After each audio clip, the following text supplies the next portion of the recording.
В Центре культурного развития Магаса состоялась презентация книги «Две жизни». В ней писательница Эссет Газдиева перевела на ингушский язык более 30 стихотворений поэта Микаила Гуцериева. Тираж – 1000 экземпляров. Остальные подробности у Дианы Дударовой.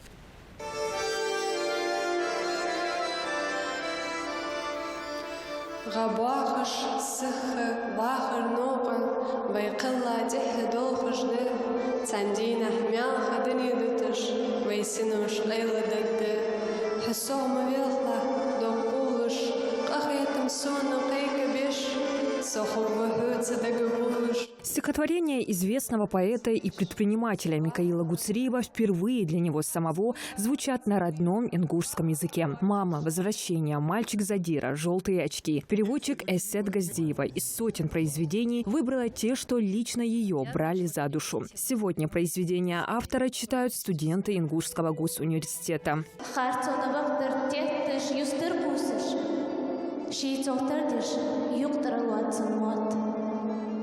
Харцо колдиш 24 год. Ши вол хулиш тут захожи куза.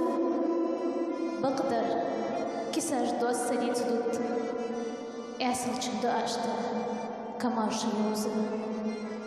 В этот сборник вошли 33 стихотворения о чувствах, смысле жизни, любви к матери и родине. Поначалу переводчик Эссет Газдиева собрала книгу в единственном экземпляре. Это был ее подарок Микаилу Гуцериеву. А сегодня переведенные стихотворения представили на суд писателей республики, представителей культуры. Поскольку автору понравился мой перевод, во-первых, это говорит о том, что для него очень дорого родное слово, родная речь, родной язык. Все, что касается Родины, для него очень дорого. Его стихи, есть стихи сложные, есть стихи, которые легко ложатся на ингушский язык, а есть стихи, над которыми приходится работать со словарем. Чувствуется семантика ингушского языка в его стихах, и они легко ложатся на ингушский язык. У меня более 150 стихотворений, и я из них выбрала стихи о любви, о жизни, о смерти, которые мне наиболее близки по духу.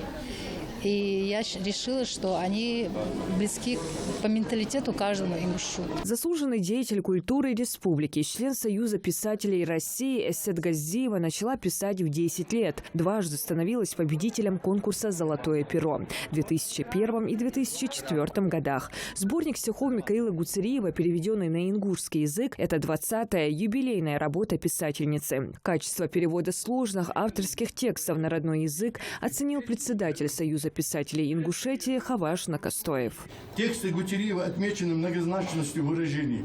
Каждый стих – это клубок ассоциативных связей, предполагающих множество расшифровок, чем и обеспечивается своеобразная полифония его текстов, и благодаря чему эти тексты воспринимаются как этакие поэтические симфонии. В поэзии Гуцериева значительное место занимает философская рефлексия о фундаментальных основах человеческого бытия. Точнее, его поэзии есть бесконечные из поэмы в поэму, из песни в песню, размышления о добре и зле, об их противостоянии друг другу, размышления, которые подводят поэта к обобщенным выводам. Меня удивляет многогранность таланта данного автора, удивляет то, что такие люди, в общем-то, у любого народа среди миллиона один, если рождается, и народ счастлив от этого бывает. А я вдвойне счастлива, потому что я знаю, что это высочайшего таланта, высочайшего уровня, не только песенник, не только поэт, но и великолепный экономист, политик, и просто умный человек, и просто ингуш, которым я горжусь. Микаил Гуцериев начал писать еще со школьной скамьи. Себя он сам иногда называет сначала поэтом, а уже потом бизнесменом. Музыкальная школа в детстве, увлечение литературой и стихи в стол уже в осознанном возрасте. Поначалу это вряд ли могло составить серьезную конкуренцию образованию и работе, но, как говорится, творчество не отпускает. Поэтому уже много лет свою энергию поэт передает обществу. Я считаю Михаила Садырбековича где-то гением русской словесности, потому что таких образов, таких метафор, такого богатого словесного запаса, я не знаю, у кого с кем его еще можно сравнить из современных поэтов. И ты понимаешь, что многие вещи должны изучаться хрестоматийно в наших школах. Потому что дети тоже должны учиться новому в поэзии, читать другие стихи. Не те, к чему мы привыкли с детства. Да, у нас Лермонтов, Пушкин, они очень легко читаются, и каждое слово понятно, и тут все безукоризненно с точки зрения любого филолога. А новый взгляд и новое в стихах – это, конечно, Михаил Севербекович. И хочу еще раз ему выразить огромную благодарность за ту поддержку, которую он нам оказывает. На самом деле, я вам скажу, у нас просветлело в культуре, какая-то надежда появилась на то, что мы изменим все-таки к лучшему все, что у нас было, все, что мы созидаем. И наши поэты, и наши писатели, они тоже зажглись какой-то надеждой, потому что он как лидер, как пионер, я думаю, во многих моментах их проведет, чему-то научит, подскажет. И такая возможность у нас, как у современников Гуцериева, надо этим воспользоваться. Я считаю, что мы должны сами себе этому завидовать, потому что ни один поэт не был признан при жизни. Только следующие поколения, они в полной мере могут оценить вот то, что он делает, и осознать. А мы с вами живем с ним в одну эпоху. Как мы можем доказать, настоящее стихотворение или не настоящее?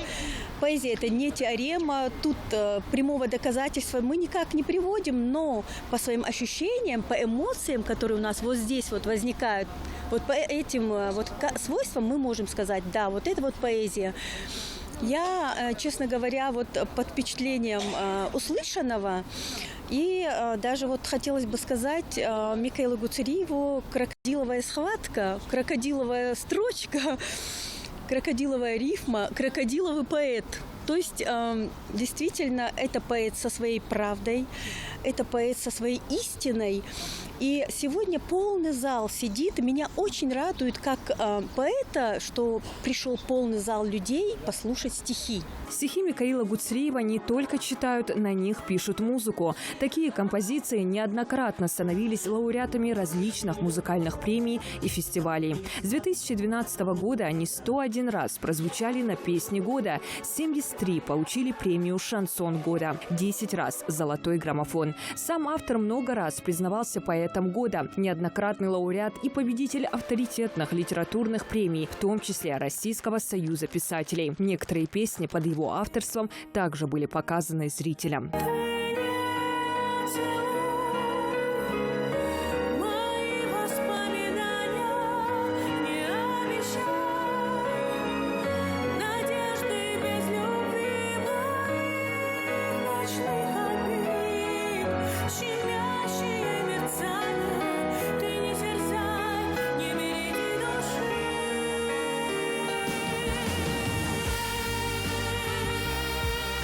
Диана Дударова, Муслим Ганиев, Сулейман Костоев. Новости 20.